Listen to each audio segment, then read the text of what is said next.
The stars looked different through the windows of the UE's Defiance, as Captain Jake Morrison stared out into the vast darkness of space.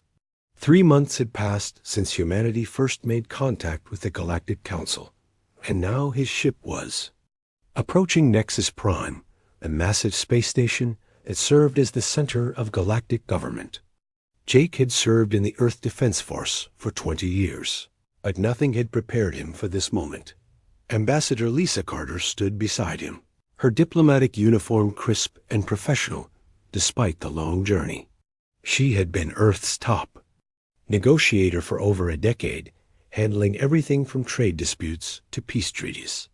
Her calm demeanor helped steady Jake's nerves as they watched the station grow larger on the view screen. The structure was enormous, easily 10 times the size of any human-built station, with gleaming metal towers reaching out like the arms of some giant mechanical spider. Dr. Ben Rodriguez, the ship's chief science officer, was busy at his station, recording every detail about the alien technology they encountered. His instruments were going crazy trying to analyze the energy signatures coming from the station. Ben had spent his entire career studying theoretical physics, but now he was seeing things that challenged everything humanity thought they knew about science and engineering. Commander Kate Sullivan, the ship's security chief, remained alert at her post. Her military training told her to be ready for anything, even though this was supposed to be a peaceful diplomatic mission. Kate had fought in 3 different conflicts on Earth, and she knew that first meetings between different groups could go wrong very quickly. She watched the scanner readings carefully, noting the positions of the alien ships surrounding the station. The journey to Nexus Prime had taken them through star systems that no human had ever seen before. They passed planets with purple skies and green suns, asteroid fields that sparkled like diamonds, and nebulae that painted space in colors that had no names. The technology that made faster-than-light travel possible was still new to humanity, developed only 5 years ago by a team of scientists working in secret laboratories beneath the Swiss Alps. When the alien message had first arrived on Earth, it had caused panic in government buildings around the world. The transmission was simple but clear. Humanity was invited to send representatives to meet with the Galactic Council.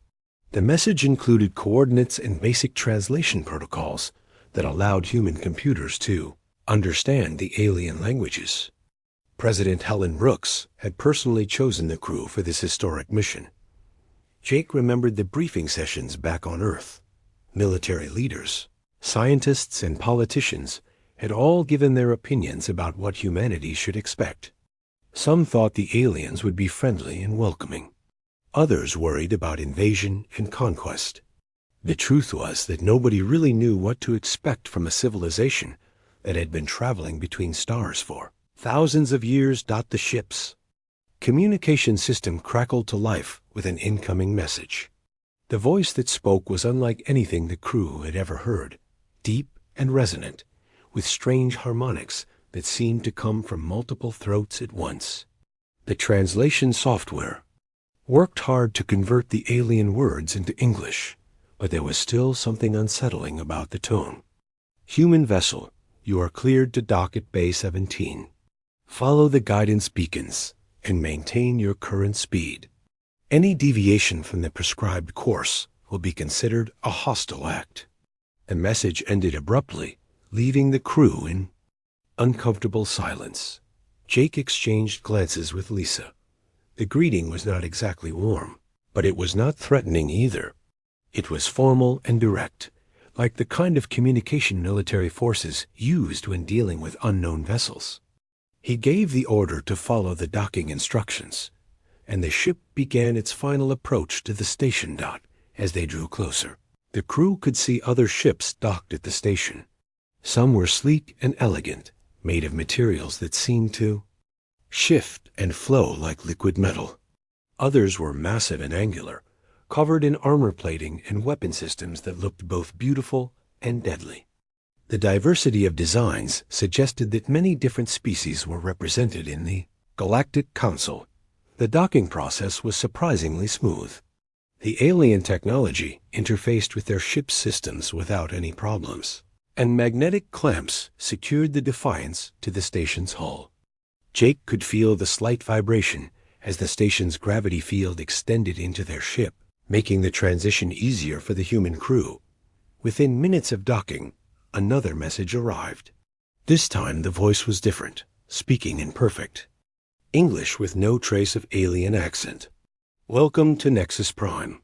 Ambassador Carter and her delegation are requested in Council Chamber 1 immediately. An escort will arrive at your airlock in 5 minutes. Lisa checked her appearance one final time and gathered her diplomatic materials. She had studied every piece of information available about galactic politics, but she knew that much of it was guesswork and speculation. The real test would come when she sat across from alien representatives and tried to find common ground between species that had evolved on different worlds. The escort arrived exactly on time. 3 figures in flowing robes stood at the airlock, their faces hidden behind masks that seemed to be made of living crystal. They spoke in unison, their voices creating harmonies that resonated through the ship's corridors. Follow us. Do not deviate from the path. Do not touch anything. Do not speak unless spoken to.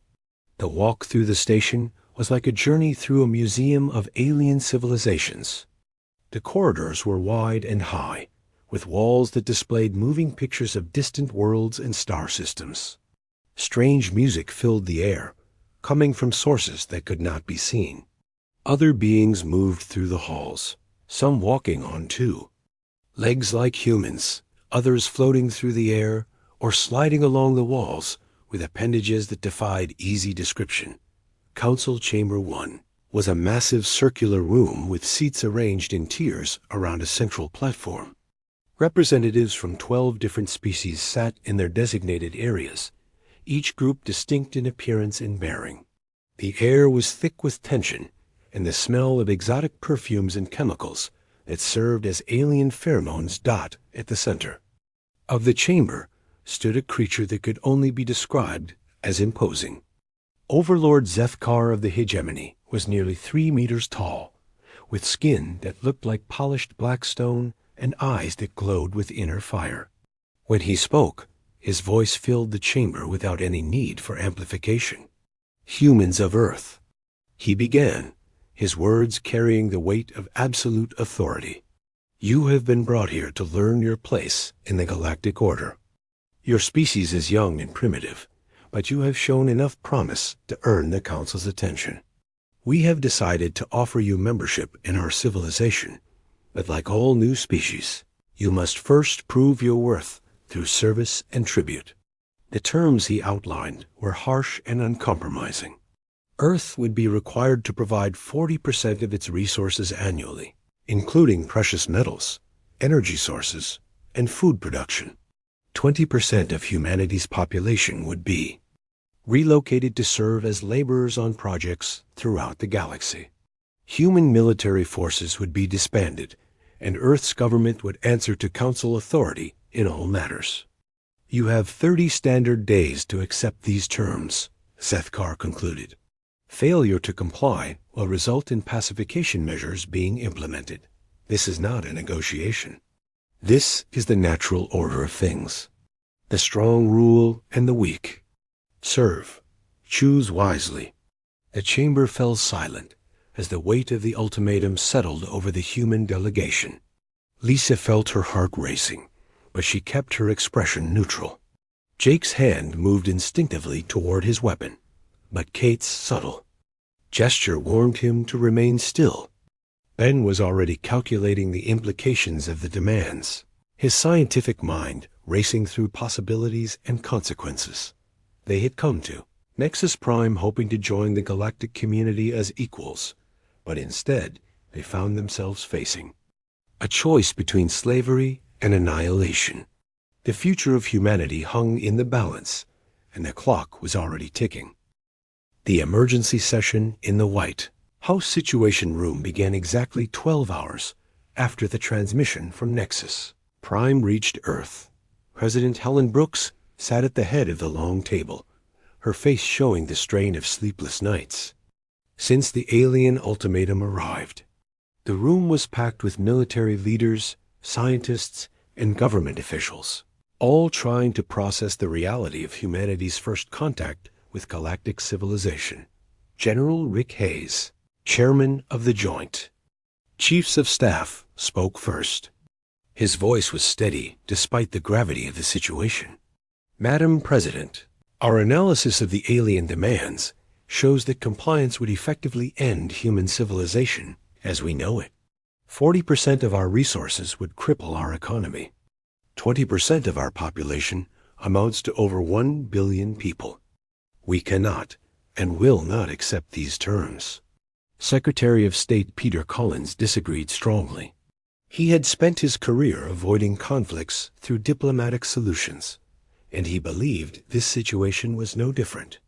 General Hayes, you are talking about going to war with a civilization that has controlled the galaxy for thousands of years. Their technology is clearly superior to ours.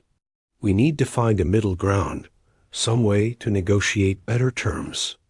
Dr. Amanda Foster, Earth's leading expert on alien biology and technology, had been studying the data transmitted from Captain Morrison's ship.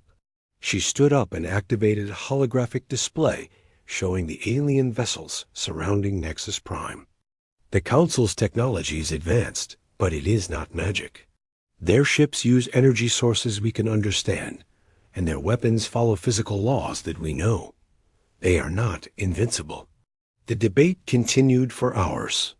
Some officials argued for immediate surrender to save human lives. Others demanded that Earth fight regardless of the odds. The room was filled with raised voices and heated arguments as the weight of the decision pressed down on everyone present. Meanwhile, in laboratories and military bases around the world, scientists and engineers were working frantically to analyze every piece of information about the alien technology. Dr. Foster's team at the Advanced Research Institute had been given unlimited resources and authority to develop any defensive measures that might help humanity survive the coming conflict. Admiral Steve Parker, commander of the Space Defense Force, was coordinating with military leaders from every nation on Earth.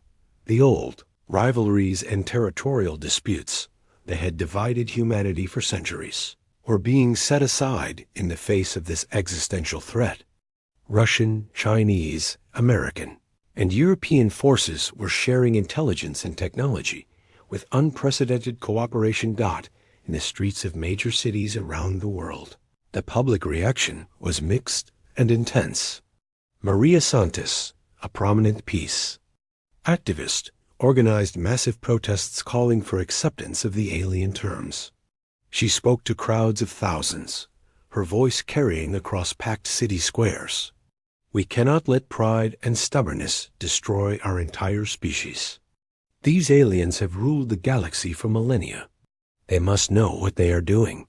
We should trust their wisdom and accept our place in their civilization. On the other side of the debate, war veteran turned politician John Davis was holding his own rallies. His message was simple and direct. Freedom was worth any price. Our ancestors fought and died for liberty. They faced impossible odds against the British Empire, against fascism, against every form of tyranny that tried to crush the human spirit. We will not be the generation that gives up without a fight. The media was working around the clock to cover every aspect of the crisis. News anchors struggled to find words for the unprecedented situation. Social media platforms were flooded with debates, theories, and emotional responses from people around the world. Some religious leaders proclaimed that the aliens were divine messengers, while others declared them demons sent to test humanity's faith. Back on Nexus Prime, Captain Morrison and his crew were learning more about their situation with each passing day. They were technically guests of the Council, but it was clear that they were not free to leave. Alien guards accompanied them everywhere, and their ship was under constant surveillance. However, the crew was using their time wisely. gathering intelligence about the Council's technology and political structure. Lieutenant Commander Alex Turner, the ship's communications officer, had discovered something interesting about the Council's internal communications. The various alien species used different protocols and encryption methods, suggesting that they did not completely trust each other. He had also detected subtle signs of dissent in some of the transmissions, though he could not yet decode their full meaning. Dr. Rodriguez was fascinated by the alien technology, but also concerned about its implications. The Council's energy weapons were based on principles that human science was only beginning to understand. Their ships could travel faster than light, using methods that seemed to violate known physics. However, he had noticed inefficiencies in their designs that suggested they had become complacent over the centuries. Commander Sullivan was observing the alien security procedures and noting their strengths and weaknesses. The guards were well trained and disciplined, but they followed rigid protocols that could potentially be exploited. She was also studying the layout of the station, memorizing every corridor and junction in case the crew needed to move quickly. Ambassador Carter was using her diplomatic skills to gather information from the various council representatives. She attended formal dinners and social gatherings, listening carefully to conversations and trying to understand the political dynamics between different species. What she learned was both encouraging and troubling. The council was not as unified as it appeared. Several species had been conquered and absorbed rather than joining voluntarily. The Zeridians, a peaceful race of scholars and artists, had been forced to surrender after their homeworld was threatened with destruction. The Korathi, a warrior culture that valued honor above all else, had been defeated in battle but still resented their subjugation. Most interesting was the discovery that some council members were questioning the hegemony's dominance. The crystalline Vorthik had their own agenda and were not fully loyal to Overlord Zethkar. The energy-based Luminari existed in a state of constant meditation and rarely participated in council decisions. The insectoid Chithari were efficient, but lacked creativity, making them useful servants but poor leaders. On Earth, the deadline was approaching rapidly. President Brooks called for a global referendum, allowing every human being to vote on humanity's response to the alien ultimatum. The campaign period was intense, with both sides presenting their arguments through every available medium. The vote was scheduled for day 28 of the 30-day deadline. Dr. Foster's research team had made significant progress in understanding alien technology. They had developed prototypes of new weapon systems based on quantum manipulation and nanoscale engineering. The manufacturing capabilities of entire nations were being converted to produce these new devices. Factory workers who had been making consumer goods were now assembling components for humanity's defense. The most promising development came from an unexpected source. Sophie Kim, a 16-year-old programming prodigy from Seoul, had been working on artificial intelligence systems as a hobby. Her approach to machine learning was revolutionary, allowing computers to adapt and evolve in real time. When her work was discovered by government researchers, she was immediately brought into the defense program. Sophie's AI system, which she called Prometheus, could process information and make decisions faster than any human mind. More importantly, it could learn from its mistakes and develop new strategies on the fly. This adaptive capability could give humanity a crucial advantage against alien forces that relied on established tactics and procedures.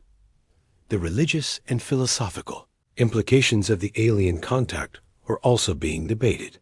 Some theologians argued that the existence of other intelligent species proved that humanity was not alone in the universe, strengthening faith in divine creation. Others worried that submission to alien rule would violate fundamental human dignity and free will. Scientists were equally divided. Some believed that cooperation with advanced alien civilization would accelerate human development by thousands of years. Others argued that surrender would stunt human growth and creativity, turning humanity into a dependent species. It could never reach its full potential. As the referendum day approached, polling showed the human population was almost evenly divided. The fear of annihilation was balanced by the desire for freedom. Parents worried about their children's future. Young people debated whether life under alien rule would be better than no life at all. The elderly remembered past struggles for freedom and wondered if this was humanity's final test. The final rally before the vote was held. Simultaneously in every major city on Earth, millions of people gathered to hear their leaders speak about the choice that would determine humanity's future. The atmosphere was electric with tension and emotion. Some crowds were somber and reflective, while others were angry and defiant. When the votes were counted, the result was clear but not overwhelming. 73% of humanity chose to reject the Council's demands. The margin was decisive, enough to provide a mandate for resistance, but close enough to show that many people were terror. The morning after the global referendum results were announced, every military base on Earth was buzzing with activity. General Hayes had activated Operation Defiance, humanity's desperate plan to resist the galactic superpower that had ruled space for millennia. In underground bunkers and mountain facilities, soldiers and scientists worked together to transform Earth into a fortress that could withstand alien invasion. Dr. Foster's laboratory had become the nerve center of humanity's technological revolution. Her team had grown from a dozen researchers to over 10,000 specialists from every nation on Earth. The breakthrough came when they successfully reversed engineered part of the alien communication system that Captain Morrison had secretly transmitted from Nexus Prime. The key discovery was that alien technology relied heavily on quantum entanglement for both communication and energy transfer.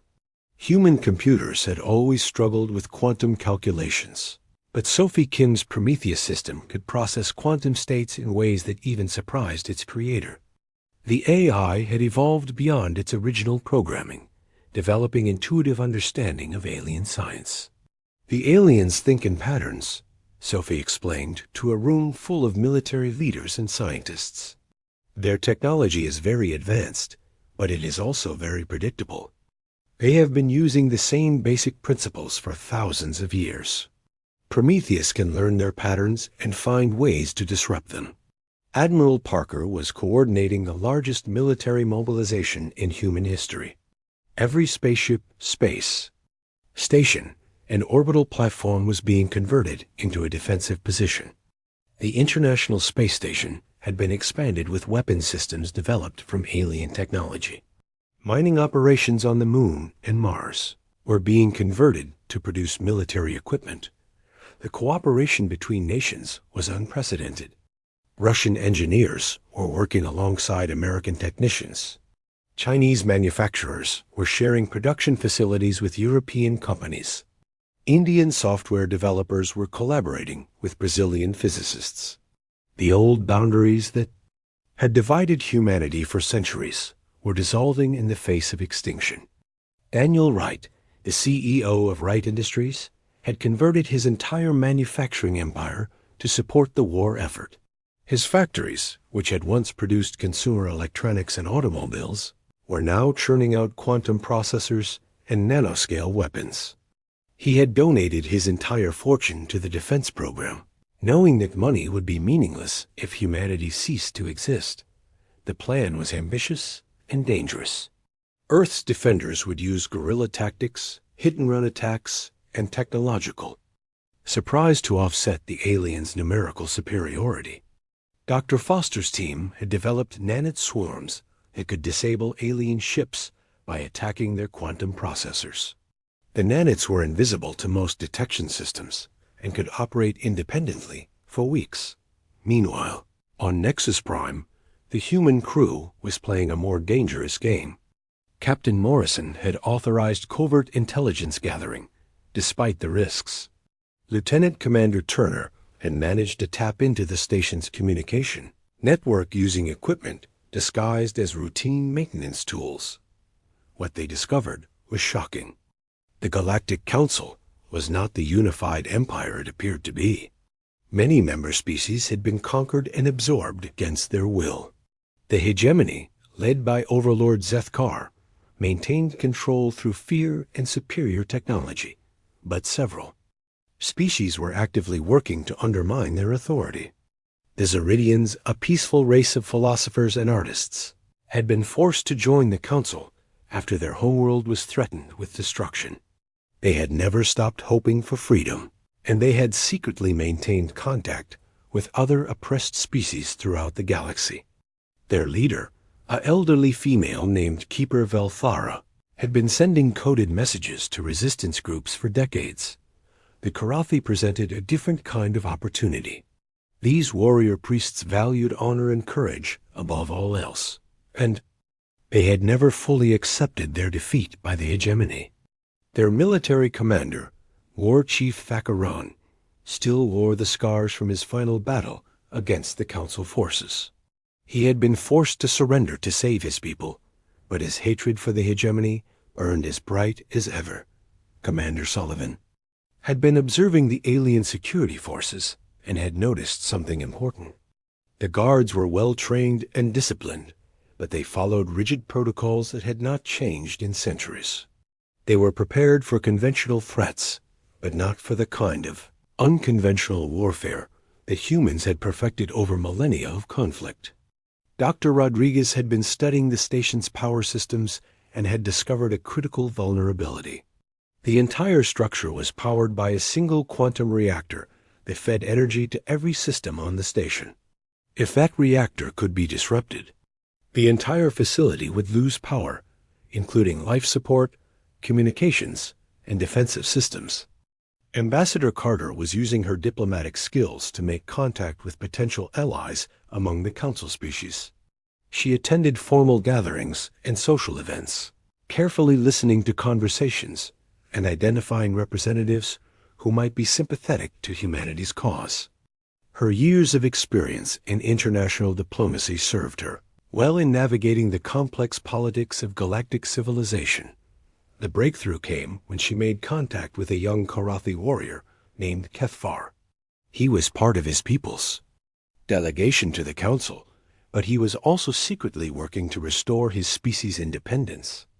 During a formal dinner, he managed to pass her a coded message that revealed the location of a hidden communication network used by the resistance.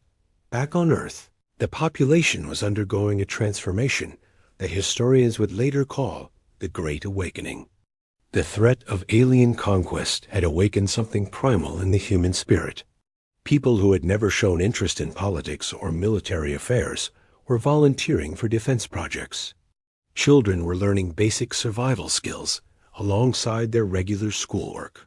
Maria Santos, who had initially advocated for surrender, had changed her position after learning more about the Council's true nature. She now organized civilian support networks, coordinating food distribution and medical care for the millions of people working on defense projects. Her peace movement had evolved into a resistance movement, proving that even pacifists could fight when freedom was at stake. John Davis had been elected to lead the Global Defense Council, a new international body that coordinated military and civilian efforts. His message was simple but powerful. Humanity would rather die fighting than live as slaves. His speeches were broadcast on every communication channel, reaching people in remote villages and urban centers alike. The technological progress was remarkable. In just 25 days, humanity had developed weapons and defense systems that would have taken decades under normal circumstances. The pressure of extinction had focused human creativity and determination in ways that peacetime could never achieve. The nanite swarms were just the beginning. Dr. Foster's team had also developed quantum encrypted communication systems that could not be intercepted by alien technology. They had created adaptive armor that could change its properties based on the type of weapon being used against it. Most importantly, they had learned to use the aliens' own technology against them. Sophie Kim had been working around the clock to expand the Prometheus system. The AI had grown beyond a simple computer program into something approaching true artificial intelligence. It could analyze alien tactics and develop countermeasures in real time. It could coordinate thousands of human forces simultaneously. It could even predict alien behavior based on patterns in their communications. The most daring part of the plan involved the crew of the Defiance. Captain Morrison had volunteered to remain on Nexus Prime as long as possible, gathering intelligence and preparing for a coordinated strike when the fighting began. His crew knew they might not survive the mission, but they also knew that their sacrifice could save Earth. The final preparations were intense and emotional. Families said goodbye to loved ones who might never return. Scientists worked without sleep to perfect their weapons. Soldiers trained for battles they had never imagined. The entire planet was united in purpose for the first time in human history. President Brooks made daily broadcasts to maintain morale and coordinate the global effort. Her leadership had been tested by the greatest crisis in human history, and she had proven equal to the challenge. She visited military bases, research facilities, and civilian shelters, always carrying the same message: humanity would not surrender its freedom. The religious communities had also united in support of the resistance. Leaders from every faith tradition had issued joint statements declaring that submission to alien tyranny would violate fundamental spiritual principles. Churches, mosques, synagogues, and temples became centers for organizing civilian support and maintaining morale. As the deadline approached, Earth's defenders made their final preparations. The nanite swarms were loaded into specially designed delivery systems.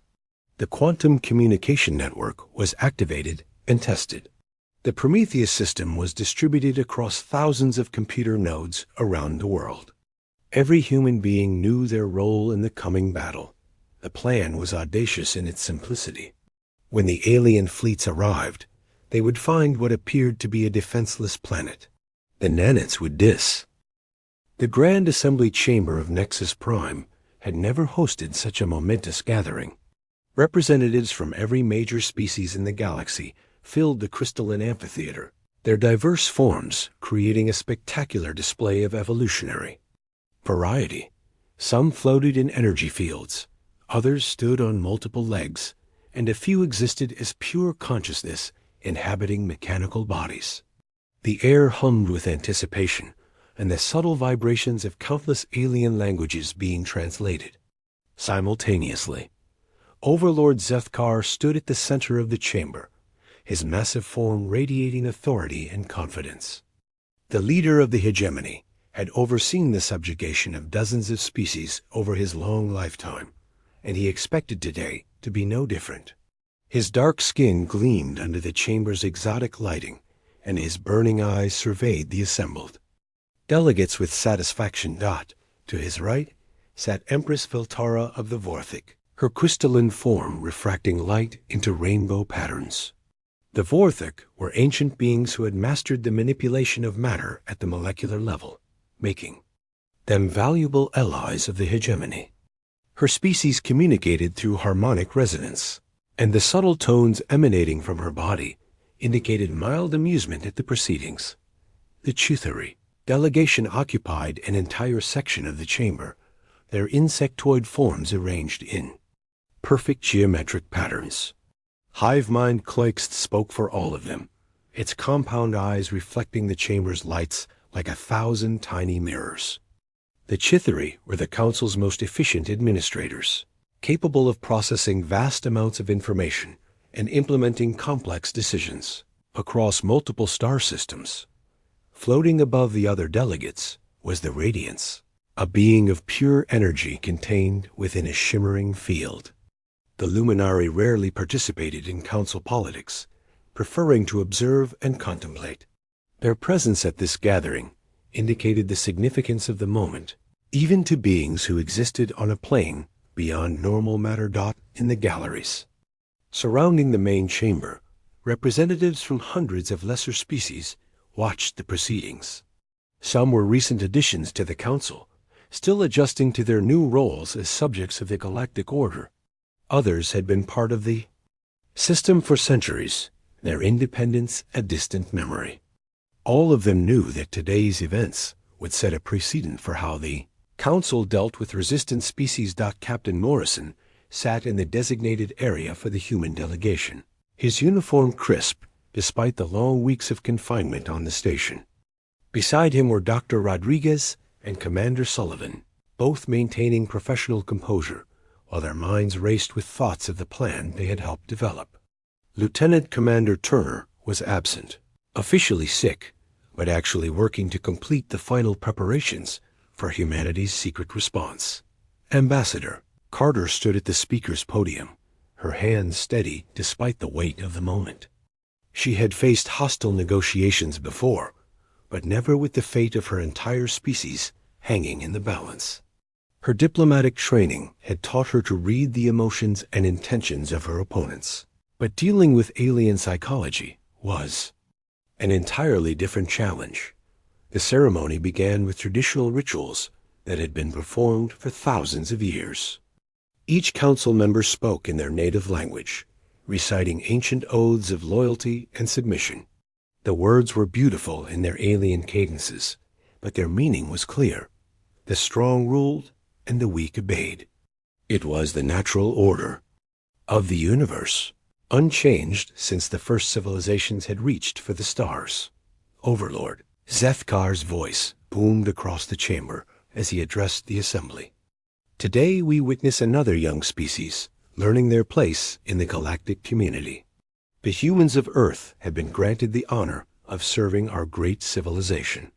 Their tribute will strengthen our empire, and their labor will advance our goals. This is how progress is achieved, through the wise guidance of the experienced and the willing service of the newcomers.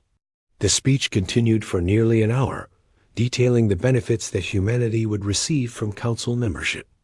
Protected trade routes, access to advanced technology, and the security of belonging to the most powerful alliance in the galaxy. The price was simple: accept their role as servants and provide the resources demanded by their superiors. Other council members added their own comments, each reinforcing the same message.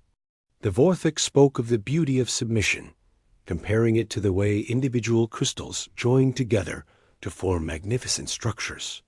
The Chithari explained the efficiency of hierarchical organization, where every being knew their function and performed it without question.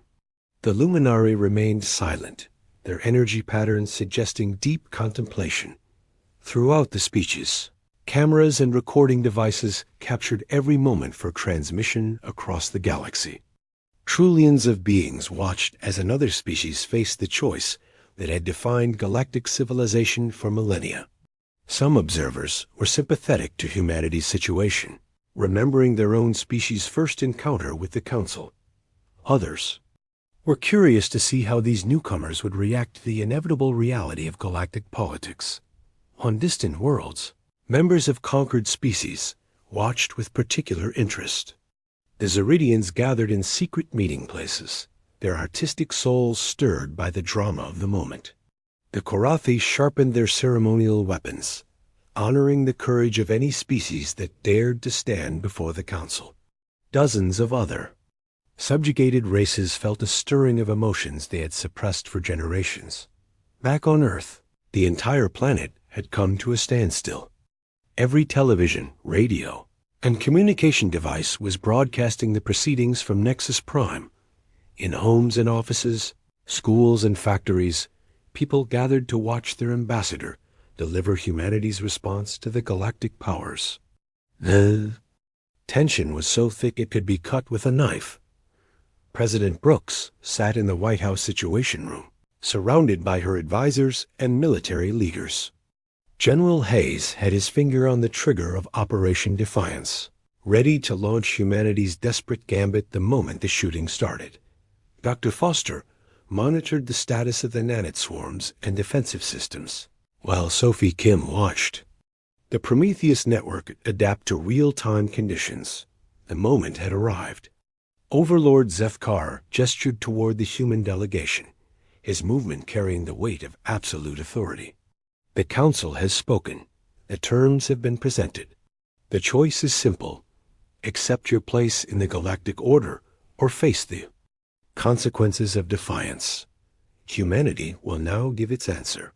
Ambassador Carter stepped forward, her footsteps echoing in the suddenly silent chamber.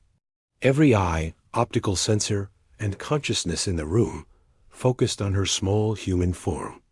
She was a single individual representing an entire species, carrying the hopes and fears of billions of people who had never seen the stars. She reached the central podium and stood there for a long moment, gathering her thoughts. The weight of history pressed down on her shoulders. The decision had been made democratically, but she was the one who had to speak the words that would determine humanity's fate. Her voice would either doom her species to extinction or spark a revolution that would change the galaxy forever. The chamber was so quiet that the subtle hum of the station's machinery seemed loud. Alien delegates leaned forward in their seats, eager to hear the expected words of submission. The cameras focused on her face, ready to capture the moment of humanity's surrender. Even the energy beings seemed to intensify their attention, their forms brightening with anticipation. Carter opened her mouth and spoke a single word in clear, unwavering English. No.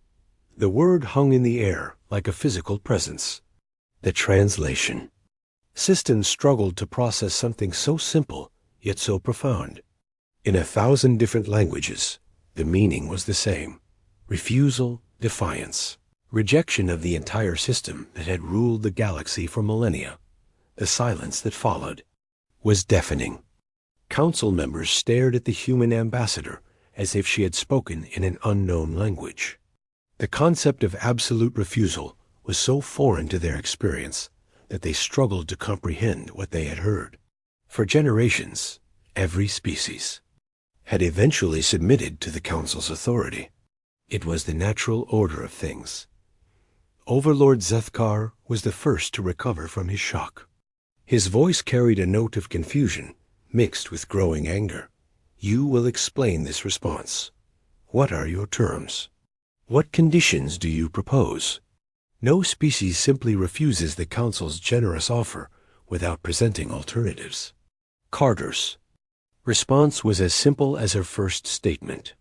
She looked directly at the towering alien leader and repeated the word that was already echoing across the galaxy. No. The repetition had even more impact than the original statement. It was clear that this was not a negotiating position or a plea for better terms.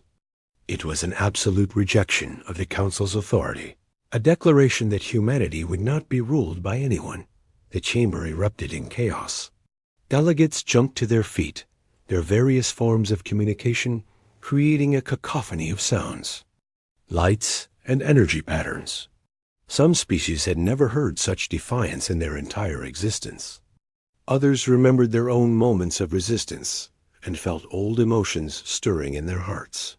Empress Valtara's crystalline form began to pulse with angry red light.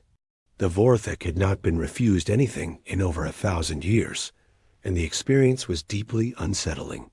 Her Harmo. The Council's response to humanity's defiance was swift and overwhelming. Within hours of Ambassador Carter's historic refusal, the largest military fleet in galactic history was moving toward Earth.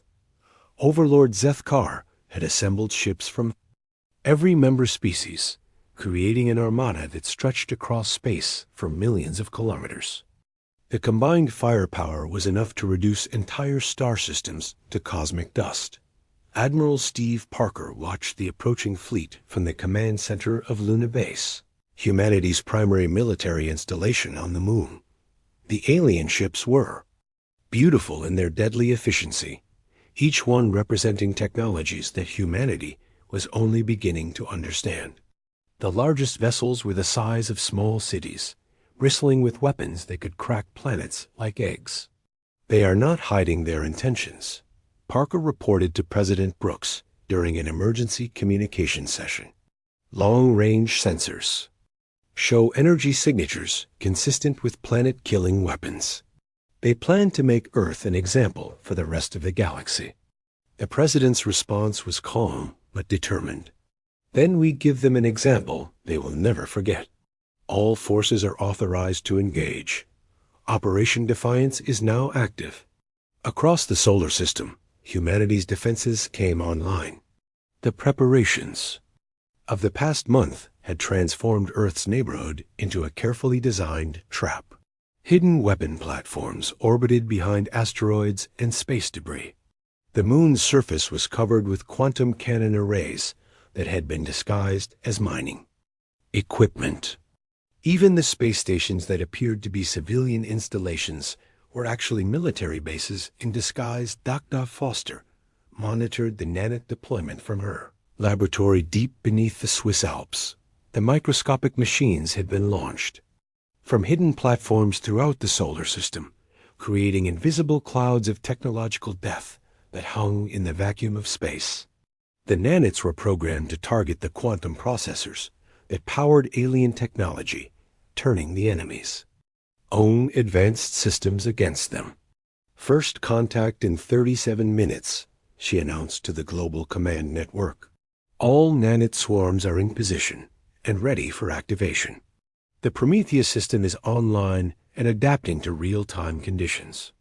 Sophie Kim sat in front of a wall of monitors, her young face illuminated by the glow of the most advanced computer system humanity had ever created. A Prometheus artificial intelligence had grown beyond her original programming, developing capabilities that even she did not fully understand. It was now distributed across thousands of processors around the world, creating a digital consciousness that could think and react faster than any biological mind. The enemy fleet is using standard council formation patterns, Prometheus reported through speakers throughout the command center. Their tactical approaches have not changed significantly in over 200 years. I am predicting their movements with 94% accuracy. The first surprise came when the alien fleet reached the outer edge of the solar system. The ships that had appeared to be empty space suddenly revealed themselves as the nanite cloud struck. The microscopic machines swarmed over the alien vessels, penetrating their shields and attacking their quantum cores. Within minutes, dozens of the massive warships were drifting helplessly as their power systems failed. Overlord Zethkar's flagship, a kilometer-long battle cruiser called the Eternal Dominion, shuddered as nanites began eating through its hull. The alien commander's rage was visible on communication screens throughout his fleet. What sorcery is this? How can these primitives affect our technology? The answer came from an unexpected source. Deep in the ship's computer systems, Sophie Kim's viral code had been waiting since the initial contact at Nexus Prime. The seemingly innocent data packets that had been exchanged during diplomatic protocols contained hidden programs that were now activating throughout the Council fleet. The virus did not destroy the alien systems. Instead, it revealed them. Every secret communication, every tactical plan, every weakness in the Council's technology was suddenly being broadcast across the galaxy. The facade of Council unity crumbled as their internal conflicts and corruption were exposed to every species in known space. On Nexus Prime, the uprising had already begun. The station's failing systems had allowed resistance fighters to move freely through the corridors. Zeridian artists were painting symbols of freedom on the walls with materials that glowed with their own inner light. Korathi warriors had retrieved hidden weapons and were fighting running battles with Council security forces. Captain Morrison and his crew had joined the rebellion, using their knowledge of the station's layout to guide resistance fighters to critical systems. Commander Sullivan led a team of Korathi warriors in an assault on the main power core, while Dr. Rodriguez worked with Zeridian scientists to reprogram the station's defensive systems. The quantum reactor is protected by energy barriers, Rodriguez reported as his team worked frantically to override the alien security systems. But the Zeridians have found a way to disrupt the containment field. We can cause a controlled shutdown that will disable the entire station. The battle for Earth was reaching its climax. The Council fleet, despite losing hundreds of ships to the nanite attacks, was still pressing forward. Their remaining vessels were adapting to the human weapons, developing countermeasures that restored partial functionality to their systems. The sheer size of the alien armada meant that enough ships would survive to destroy human civilization. But humanity had one more surprise. The Prometheus system had been analyzing the alien formations and had identified a critical weakness. The Council ships were linked by quantum communication networks that allowed for coordinated attacks. If those networks could be disrupted at exactly the right moment, the alien fleet would become a collection of individual ships rather than a unified force. General Hayes coordinated the final phase of the operation from his command bunker in Colorado. All units, prepare for synchronized strike. We get one chance at this. If we fail, there will be no second opportunity. The moment came when the alien fleet reached the orbit of Mars. Human forces throughout the solar system opened fire simultaneously, targeting not the alien ships, but the communication relay stations that coordinated their movements. Quantum cannons fired from the moon, while hidden weapon platforms emerged from asteroid fields to strike at the alien command structure. The effect was immediate and devastating. The Council fleet, which had been moving in perfect formation, suddenly lost coordination. Ships collided with each other as their navigation systems failed. Commanders found themselves cut off from their forces, unable to coordinate attacks or defensive maneuvers. Prometheus seized the opportunity, hacking into the isolated alien systems and turning their own weapons against them. The artificial intelligence had learned to think like the alien commanders, predicting their responses and countering them before they could adapt. The hunters had become the hunted. The battle lasted for 3 days, but the outcome was decided. In the first few hours, the Council fleet, despite its technological superiority, could not overcome the combination of human ingenuity, alien rebellion, and the simple power of beings who refused to surrender their freedom. By the end of the 3rd day, the once mighty armada was scattered debris, floating in the darkness of space. The news of the Council's defeat spread across the galaxy faster than light. On world after world, oppressed species rose up against their rulers. The Zeridians declared independence and began broadcasting art and music that had been banned for centuries. The Korathi reclaimed their homeworld and vowed to never again serve masters who lacked honor. Even species that had been willing members of the Council began to question the system that had ruled them for so long. The Vorthic crystalline structures began to crack as internal conflicts tore their society apart. The Chithari hive minds split into competing factions, each claiming to represent the true will of their species. The Luminari, the energy beings who had observed galactic politics for millennia, finally spoke. Their message was simple but profound. The age of domination is ending. The age of cooperation begins now. On Earth, the celebration was tempered by the knowledge that the real work was just beginning. President Brooks addressed the world from the steps of the United Nations building, her words carrying to every corner of the planet and beyond. We have won a great victory, but victory is not the end of the story. It is the beginning of a new chapter in galactic history. The Democratic Federation of Worlds was established 6 months later, with Earth serving as one of many equal members. The new government was based on principles that would have been revolutionary in the old galaxy: voluntary membership, democratic representation, and the fundamental right of all species to self-determination. Ambassador Carter became the first human representative to the Federation Council, but she shared power with delegates from dozens of formerly oppressed species. The Zeridians contributed their artistic vision to create beautiful spaces for government meetings. The Korathi provided security forces based on honor rather than fear. Even former council species were welcomed as equals once they abandoned their imperial ambitions.